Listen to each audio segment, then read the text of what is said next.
These were some historic lines which marked a revolution in the field of telecommunication when Sir Alexander Graham Bell called Thomas Watson sitting next door on his telephone. Yes, I am talking about the first ever telephone call made. When I started preparing for my P1 speech, I thought of numerous ways of breaking my life into parts and narrate it. Coming from a background of telecommunication in my academics and currently working for Oracle Communication Global Business Unit supporting telco customers, I couldn't figure out a better way than breaking my life in analogous to telecom generations. Fellow Toastmasters, guests and my dear friends, a very good afternoon to you all. Every childhood has a garden in it. A garden which is an enchanted place where air is more softer, colors are more brighter and mornings more fragrant than ever again. I had one such childhood too, and that is my 1G phase of life.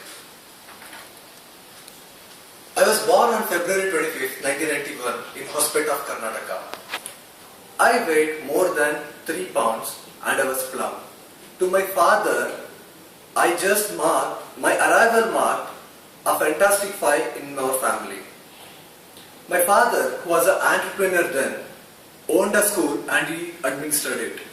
He made me join it when I was just 2 years old.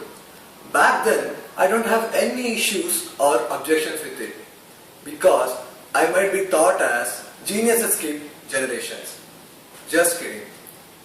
To my dismayed astonishment, I sat in the same class for the next 3 years, the real reason for sending me to preschool being my childhood tantrums and adamants. My mother always thought I would make a fine mechanic or a telephone repair person as I always played with screwdrivers and mechanic cutting pliers. That was my inception and early days I could remember of.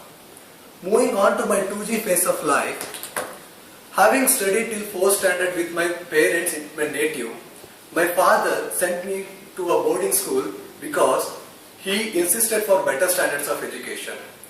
I did rest of my schooling in North Canada. I went to South Canada for my plus 1 and plus 2.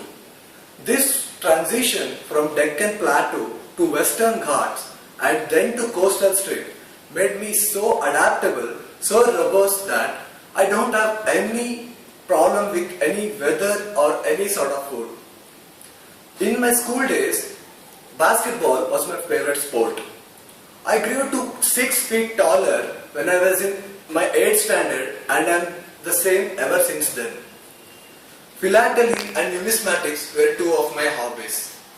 Coming to my 3G phase of life, 3G, which certainly did not work in India, I had such difficulties too. My 4 years of BE life in electronics and communication is nothing short of a roller coaster ride. Oh wait, the electronics in me defines it as a sine wave, a positive peak of hopes and passion and a negative peak of marks.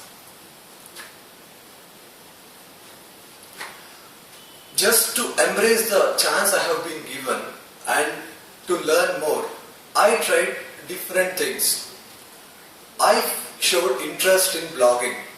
I keenly followed developments in artificial intelligence and robotics, which is my passion. I participated in several IEEE events and conferences. I became Microsoft student partner for my city and my college. I won some prizes in tech quizzing. I took some guitar lessons from my roommate. I listened and appreciated various genres of music. I even tried cooking too. The result being I just couldn't handle the data. There is a big data eruption in my brain. I wish Oracle had developed Exalogic for our tiny little brains too. Just when I thought my 3G phase of life had went up in smoke, I got into Oracle in campus recruitment in my 7th semester.